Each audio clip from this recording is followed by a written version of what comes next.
Hey, with your evening story channel, I post new interesting stories every day. Subscribe and click the bell to not miss it. Camille bowed her head, and as had often happened before, felt uncomfortable. No, that was perhaps too mild a definition for this particular case. This time she just felt terribly ashamed, insulted, misunderstood, and ridiculed. She was sitting without a job, never having returned to it from maternity leave, because her daughter needed constant supervision. Her daughter was constantly sick. She was covered with colds and infections in such quantities that the doctors spread their hands and assured that the option here is only one to wait until she turns 1 year old. 2. And then they said, according to some scientific studies, can and naturally strengthen immunity. At first, everything seemed bearable. She had some savings, set aside specifically for the time when she would become a mom. But then they ran out, and now their small family existed solely on her husband's salary. Stephen worked as a manager in a large firm and liked to say that if not for his family, he would have become a mega big boss long ago. But he sacrificed everything for love and the birth of his firstborn. So, sweetheart, be grateful for what you have and do not get on your nerves. And the coat rolled up. It's not big enough for me. And Camille pointed to the area of the body in the front that almost doesn't fit. Well, who's to blame for that? Stephen grinned and began to clean up the gravy from his dinner plate with a piece of bread. Tonight it was baked salmon.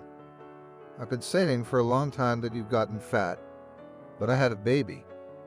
Camille sighed and moved to the other side of the kitchen. To fetch the apple pie, it had already cooled. It was beautifully powdered with powdered sugar.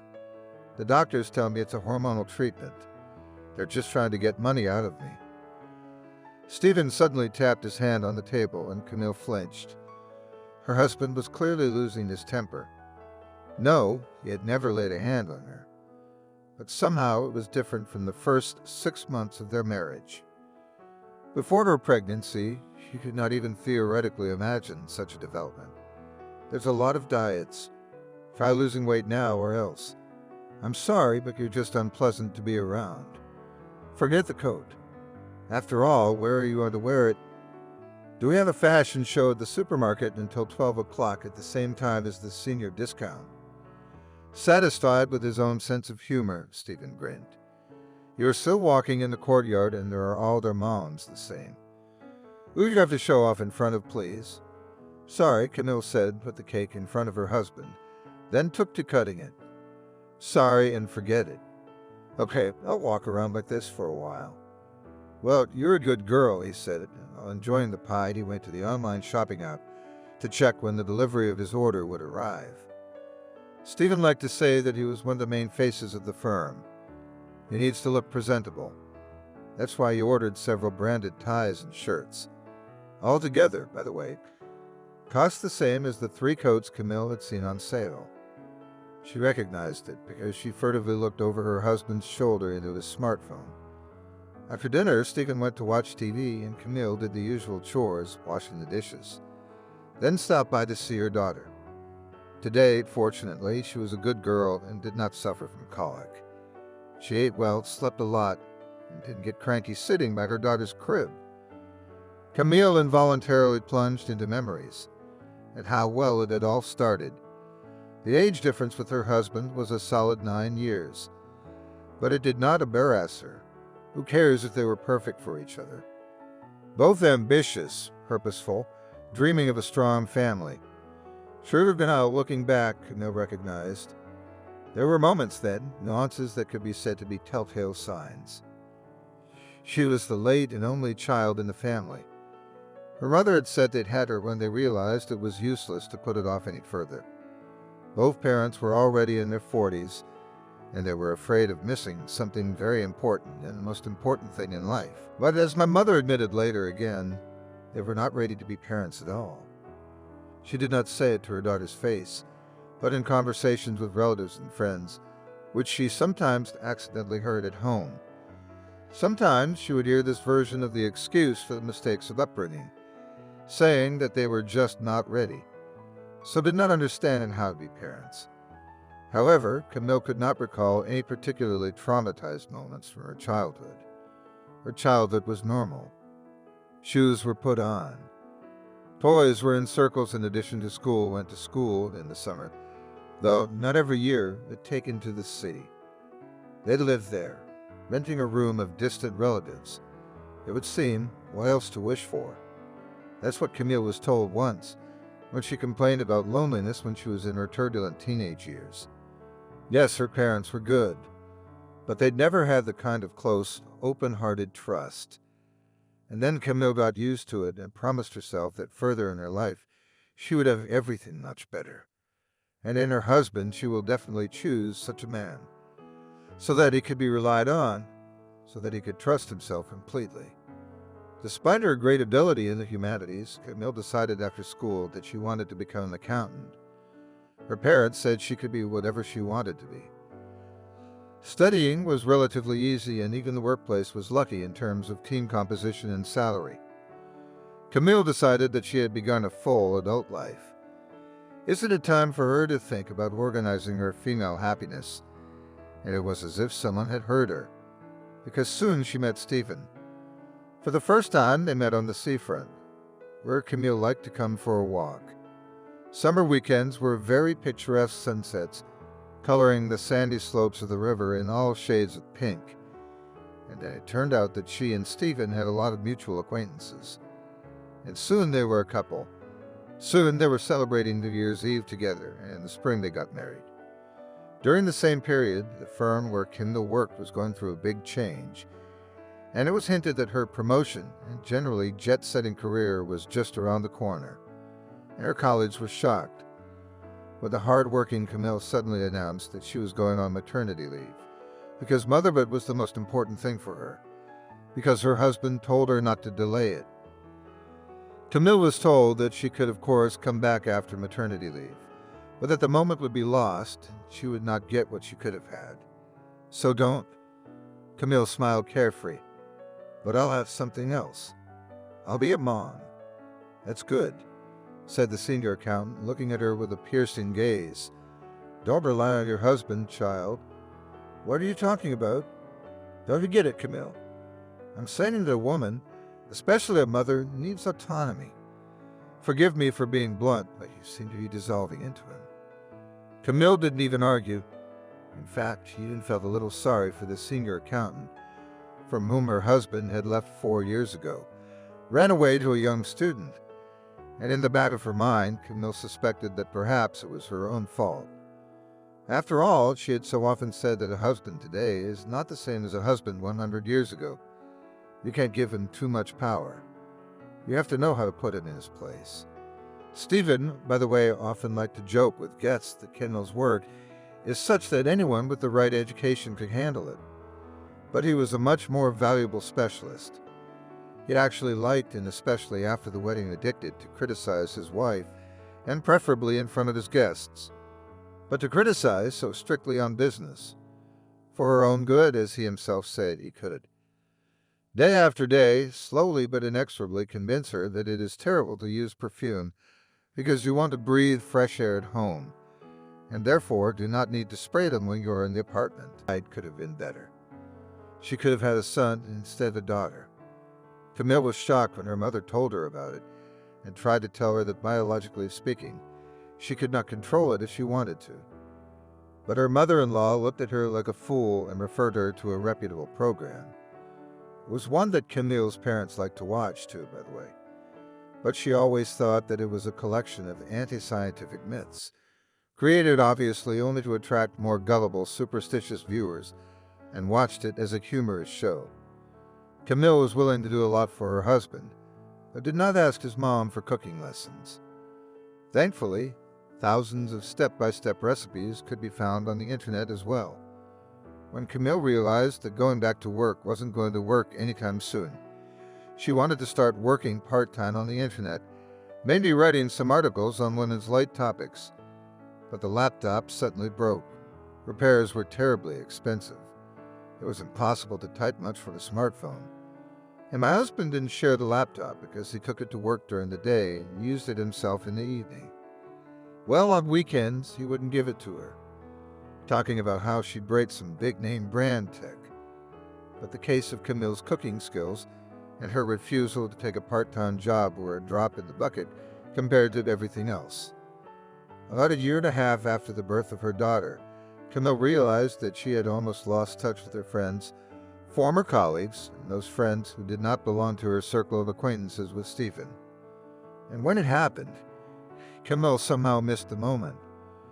It would seem that it was just a conversation about a coat, which, by the way, was still quite wearable.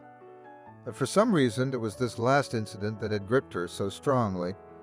The day after the conversation about the coat, when Stephen went to work, Camille wondered what her life had become. Yes, she'd had a baby, and she doesn't regret it one bit. She loves her daughter with all her heart. Yes, she has a husband who sometimes says he loves her. But what is love? The accountant and her advice came to mind. Camille grinned bitterly. She had been right. At first, Camille had even found a strange joy in it, when you no longer had to worry about whether there would be a bonus or not, or whether you hadn't done a good enough job. You don't have to worry about what the bosses will say. Live and be happy. It's another person bringing money into the house. It was kind of funny that Stephen was suddenly managing the household budget himself. Camille had given up on the whole thing. It would be less of a headache for her.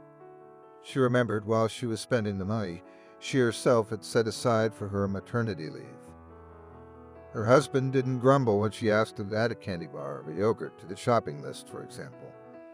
But when her money ran out, he suddenly said that he was the breadwinner. And as long as everything was like that, it was up to him to decide what he would buy. He explained everything to his stupid wife that this measure is forced because they need to move forward and not degrade in material terms. Or do you want us to beg from your parents? Once with a hard squint and a grin, Stephen asked, "Do you want to embarrass yourself?" Camille didn't want to. She didn't want to stress her husband, but she knew her parents better than he did.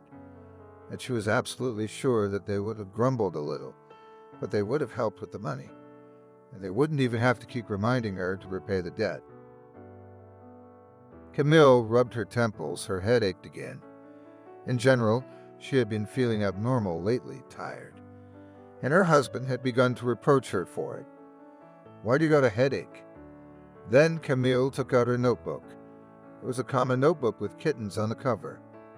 Here, Camille wrote down little things, sometimes thinking out loud and writing down her thoughts. All in all, it was something like a daily diary. A diary, a book of expenses and income, a little bit of everything. She began leafing through it. One page caught her eye. On it was a note to take her daughter to a speech therapist. She also needed to plan her birthday party, and both of those items were crossed out. Next to the many exclamation points were two descriptions. One was purely practical, no money, and the other was more emotional. He said the daughter didn't care at that age and shouldn't be fooling around. Camille stared at it for a few minutes. Then she closed the notebook side. What was her life really turning into? I wonder, if Stephen is against anything that can cause spending, why is he against her socializing with friends and relatives? After all, it's completely free. Why does he get angry every time she sits down in his presence to rest and say, take a piece of colored paper to fold origami? Lately, Camille has become very fond of it. It's only now that a clear realization has come to her. Stephen, he likes what's going on. He's grown to love power and control. He wants to see her completely belong to him.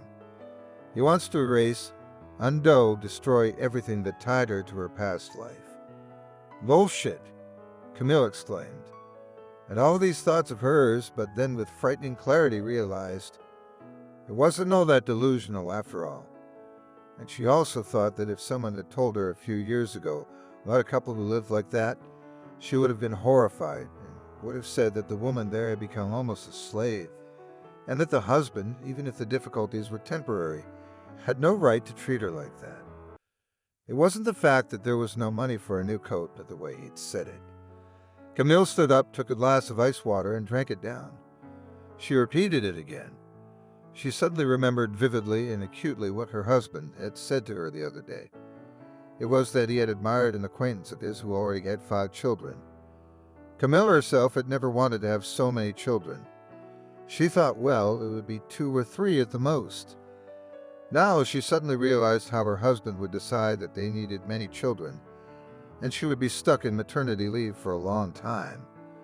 And the worst part would be what that maternity leave would be like with no money for everything she needed for the essentials, with reproaches and jokes about how she's neglected herself and the others. Oh, really? The other day, Stephen gave her an example of a Hollywood star who gave birth to a child and a month later was already on the red carpet. Camille was so outraged she was speechless. Oh, I wanted to. Then you can say that the star's husband, perhaps, provides everything that she has the opportunity to bring her figure in order. Camille sighed that the plan is to cook dinner for her husband and also bake sweets. Yes, Stephen doesn't need yesterday's food. Even if it is pastries, Camille remembered one of her co-workers. She had a husband, too, and he was fine eating yesterday's food. Even more than that, he could cook something himself after work or on his day off. Camille grinned unhappily. If her Stephen had done such a thing, she would have thought he had been switched by aliens, because it would be completely unlike him. Camille was getting sadder by the minute. How to go on living? What was in store for her? She picked up her phone and with naughty fingers dialed her parents' number. What do they want?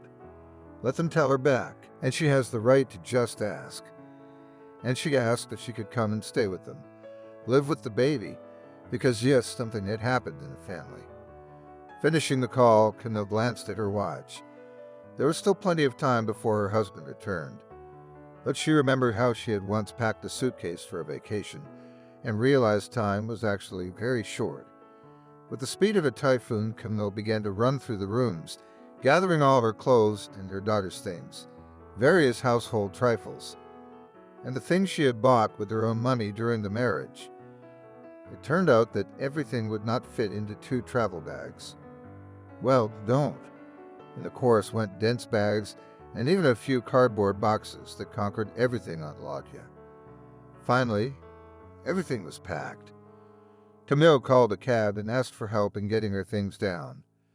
The cab driver was just finishing loading the last bag into the trunk when suddenly her husband pulled up in the driveway. Camille looked shocked, as if his favorite wife had suddenly grown wings and bad ears. What's this about? I'm leaving, she said and clung to her daughter. For some reason, she thought her husband might want to take her away. That's how it is. Stephen squinted unkindly and stepped forward. What the hell is this? You what? And I've already packed. So the trip's canceled, he told the cabbie. You go home. The trip's not canceled. Exclaimed Camille again from her husband, and in that bizarre manner, walking around the car, the cab driver looked confused. He didn't often have to get into all sorts of stories at work, and right now he wasn't happy about it. So we're going. He turned to the owner of the ride. Yes. Camille quickly opened the door to the front passenger seat and ducked in. Got in, buckled up, and buckled the baby in securely. So the cabbie scratched the woman in the back of his head. I've got a baby seat in the back seat. Let's put the baby in it. Can't be in the front seat with you like this. Stopped. The cab driver was not a confrontational person, but now confidently pushed aside Stephen, who was tearing toward the passenger. I don't meddle in your family affairs, but you're interfering with my work. Stephen stopped, opened his mouth, thought about to say something, and closed it. Camille did the right thing, settled her daughter in the chair, and came back forward. She looked at him and smiled now with triumph. Didn't expect Camille. What about me now? Stephen held out his arms to her. Camille's heart even stirred with pity. After all, her husband was the father of her child. But then Camille suddenly thought that if she made the right choice now, she would go to work soon. Her mother would take care of her daughter, and then she could put her in daycare, and she would have her own money. She'll buy herself a coat. Camille smiled at her husband and rolled down the window so he could hear her. We're not fighting. We're getting a divorce. I don't want to live like this anymore. She said it, and it was immediately easy on the soul. And then the cab driver turned onto the road, and Camille didn't even look back at the house, which she no longer considered her own.